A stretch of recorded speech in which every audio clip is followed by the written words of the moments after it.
Die reënboogwurmpie. In die pragtige woud was daar 'n baie klein wurmpie. Hy het reënboogstreepies op sy lyfie gehad. Die wurmpie het geweet hy is baie spesiaal, want hy het glad nie gelyk soos die ander wurmpies van die woud nie. Die ander wurmpies was grasgroen. Niemand wou maatjies gewees het met die reënboogwurmpie nie. En baie van die ander wurmpies het hom gespot, omdat hy nie soos hulle gelyk het nie. Maar die reënboogwurmpie het glad nie omgegee nie.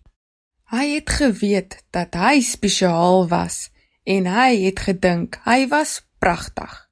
En dit was al wat saak gemaak het. In die pragtige woud was daar net een probleem. Die son kom eers op as dit 11:00 is. En dan sak hy weer 4:00 die middag.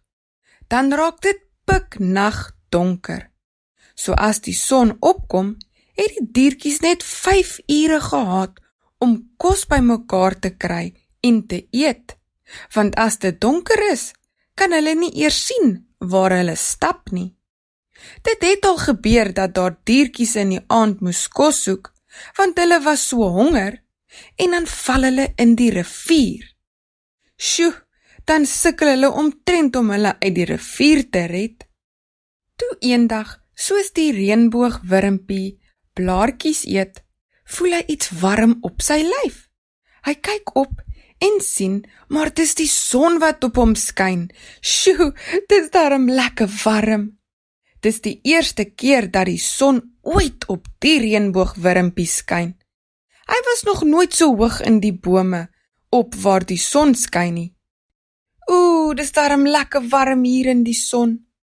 Hy het daar gebly, hoog in die bome, tot die son gesak het. Toe hy na so 'n tydjie af op die grond kom, toe sien hy al die diertjies staan onder die boom en kyk op. Die hele boom is vol liggies. Al die blare waaraan die reënboogwurmpie geraak het, is helder. Dit skitter so sterretjies in die lig. Almal kon mekaar sien. Hoe is dit moontlik? Die son is dan weg.